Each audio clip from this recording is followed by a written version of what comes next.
और अब गुरुवार को हुआ पूरा घटनाक्रम आपके सामने रखते हैं कि गुरुवार को पूरे दिन चला क्या। दिल्ली में सुप्रीम कोर्ट से लेकर रांची में हाई कोर्ट तक, गिरिडीह में ऑटो बरामद करने से लेकर धनबाद में एसएसपी की प्रेस कॉन्फ्रेंस तक। देखिए।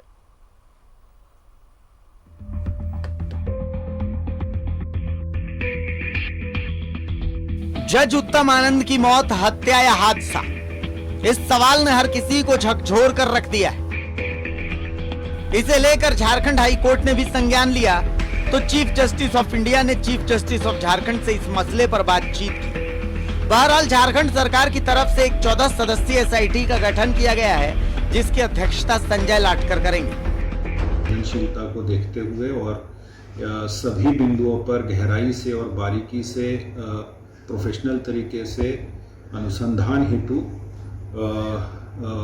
एडीजी अभियान श्री संजय आनंद लाटकर के नेतृत्व में एक एसआईटी का गठन किया गया है और ये पूरे घटनाक्रम की जांच श्री संजय आनंद लाटकर एडीजी अभियान के नेतृत्व में गठित एसआईटी की टीम जो है वो अग्रतर अनुसंधान करेगी और पूरे घटनाक्रम से संबंधित और कांड के अनुसंधान से संबंधित जितने भी पहलू है उनकी बारीकी से उन पर अनुसंधान किया जाएगा और उसके पश्चात अग्रतर इसमें कार्रवाई की जाएगी। देखने से लगता है कि जो ऑटो से जो मौत हुई है एडिशनल डिस्ट्रिक्ट जज का, तो उनका वो देखने से ऐसा लगता है कि जानबूझ के मारा गया है, लेकिन काफ़ी और बहुत ही त्वरित कार्रवाई करते हुए प्रशासन ने बिल्कुल रातों रात दोनों लोगों को दोनों जो एडवोकेट हुए जो लोग थे जो सवार थे ऑटो में, वो उनको गिरफ्तार कर लिया गया है।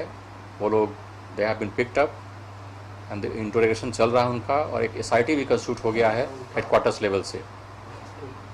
14 सदस्यीय एसआईटी कंस्टिट्यूट हो गया है इस पूरे एंटायर घटनाक्रम का, पूरा एंटायर इंसिडेंट का इन्वेस्टिगेशन करने के लिए, और बहुत हाई लेवल इन्वेस्टिगेशन चल रहा है। एक जज का मारा जाना ये बहुत ही संवेदनशील मैटर है और इस पे हम लोग बहुत कॉन्शियस है इस इशू से। So we will try our best to find out the truth. जो इसमें कल्प्रिट है वो बचेगा नहीं और उस पर पूरी कार्रवाई की जाएगी और त्वरित ट्रायल करके सजा भी हम लोग दिलाएंगे। इस जांच को देना कोर्ट का प्रेरोगेटिव है, उसमें मेरी कोई टिप्पणी नहीं है, लेकिन मुझे अपने पुलिस फोर्स पे पूरा कॉन्फिडेंस है और इसी कॉन्फिडेंस का यह नतीजा मैं इसलिए बोल रहा हूँ आपको कि कल की घटना है और कल ही हम लोगों ने रातों रात ट्रेस करके उस ऑटो को भी पकड़ लिया, सीज कर लिया है, और वो 2 लोग जो व्यक्ति सवार थे ऑटो में, ड्राइवर, उनको भी हम लोगों ने अरेस्ट कर लिया है। तो कार्रवाई काफ़ी तेजी से चल रहा है। तरह से जुडिशरी पे अटैक है ऐसा माना पीठ ने, और इस तरह की टिप्पणी भी आई। माननीय उच्च न्यायालय ने यह भी कहा बहस के दौरान, टिप्पणी की कि जो उग्रवाद प्रभावित नॉर्थ ईस्ट के राज्य हैं, नागालैंड, मिजोरम या अन्य इस तरह के राज्य जहां पहले उग्रवाद काफ़ी चरम सीमा पर था, वहां पर भी इस तरह की कोई घटना नहीं हुई थी, क्योंकि जुडिशियल ऑफिसर्स के ऊपर इस तरह का अटैक किया जाना, जुडिशियल ऑफिसर्स के जो जुडिशरी में रह करके काम करने की क्षमता है उसको प्रभावित कर सकता है। अब धनबाद चलते हैं। वो ऑटो गिरिडीह से पुलिस को मिल गया जिस ऑटो से कहा जा रहा है कि जज उत्तम आनंद को टक्कर मारी गई। उस ऑटो में सामने नंबर खुर्चा हुआ है और पीछे तो नंबर है ही नहीं। वो ऑटो है जिससे इस घटनाक्रम को अंजाम दिया गया था जब एडीजे उत्तम कुमार मॉर्निंग वॉक के लिए निकले थे, और यही ऑटो धक्का मारा था और इसमें 2 शख्स बैठे हुए थे। और ऐसा प्रतीत हो रहा है सीसीटीवी फुटेज में कि एक शख्स ने एडीजे के सर पे किसी हथियार से वार किया। और देखिए किस तरह से शातिर अपराधी थे ये लोग। ये नंबर मैं संयुक्त कहूंगा ये दिखाएं यहाँ पे। पहले ऑटो का नंबर मिटाया गया, यहाँ पे किन परिस्थितियों में ऑटो का नंबर मिटाया गया ये जांच का विषय, पुलिस जांच करेगी। क्या घटनाक्रम से पहले इस ऑटो को नंबर मिटाया गया? और दूसरी सबसे बड़ी बात मैं आपको बताना चाहूंगा, इस ऑटो को आप पीछे से देखिए, कहीं भी इस ऑटो में नंबर प्लेट नहीं है।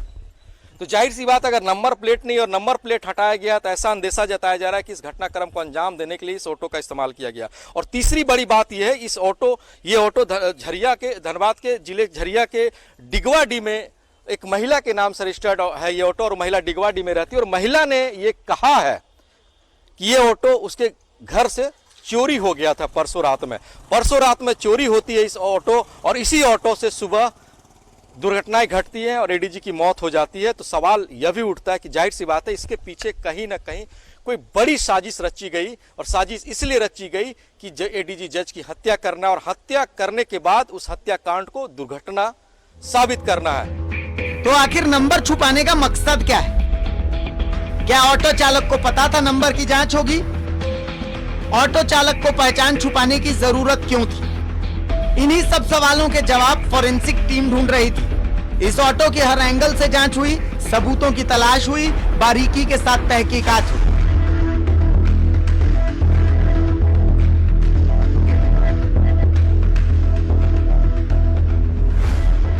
धनबाद के रणधीर वर्मा चौक पर भी फॉरेंसिक टीम पहुंची।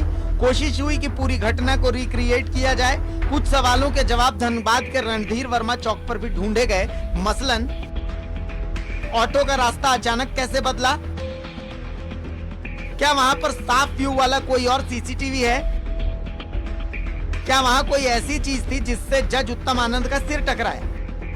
देर शाम धनबाद एसएसपी संजीव कुमार ने एक प्रेस कॉन्फ्रेंस कर ऑटो में सवार दोनों लोगों लखन वर्मा और राहुल वर्मा को मीडिया के सामने पेश किया, लेकिन बोले सिर्फ इतना ही कि फिलहाल बहुत से बिंदु पर जांच चल रही है। धनबाद थाना कांड संख्या 300/2021 28/7/2021 धारा 302 भादवी के अंतर्गत कांड दर्ज किया गया है। उस घटित घटना का उद्भेदन एवं घटना में संलिप्त ऑटो वाहन एवं चालक का घटनास्थल का सीसीटीवी फुटेज खंगाला गया है। सीसीटीवी फुटेज एवं अन्य साक्ष्यों के आधार पर उस घटना में शामिल अभियुक्तों की गिरफ्तारी हेतु शुरुआत में सिटी एसपी के नेतृत्व में एक एसआईटी की टीम गठित की गई थी। बियाजी कोयला क्षेत्र एवं के द्वारा भी घटनास्थल का निरीक्षण किया गया एवं फील्ड एनालिसिस की टीम को विभिन्न दिशा निर्देश दिए गए। फील्ड एनालिसिस टीम द्वारा सीसीटीवी जो अभी सभी उपलब्ध साक्ष्य थे, उन साक्ष्यों के आधार पर शामिल ऑटो एवं ऑटो चालक की खोजबीन की गई। विभिन्न जो टेक्निकल बिंदु हैं उस पर जांच की गई और फाइनली हम लोगों ने कल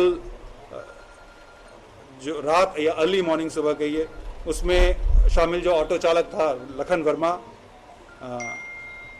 सोनार पट्टी का रहने वाला, दूसरा राहुल वर्मा जो जोरापोखर का रहने वाला है, दोनों को गिरफ्तार कर लिया गया। ऑटो जो बरामद जिस ऑटो से घटना कारित की गई थी, ऑटो को भी बरामद कर लिया गया है।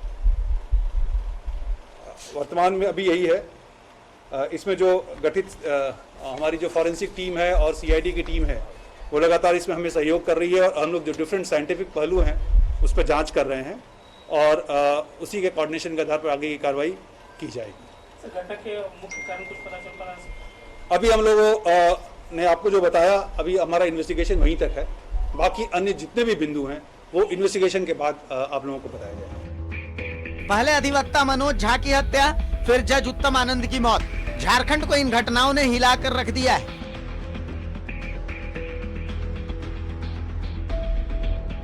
इसी के विरोध में शुक्रवार को पूरे झारखंड में न्यायिक कार्य नहीं होगा। कल हम लोग इनफैक्ट कल जो हम लोग का जो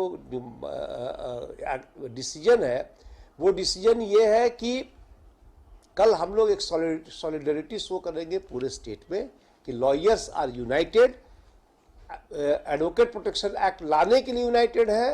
ये जो दुर्घटना हुई है इसमें कल्प्रिट्स को तुरंत सामने लाया जाए, अरेस्ट किया जाए और जल्दी ट्रायल किया जाए।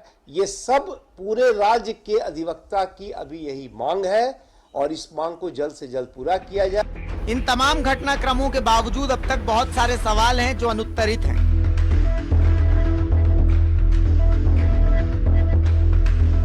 और सबसे बड़ा सवाल तो यही है कि यह हादसा था या फिर सुनियोजित हत्या।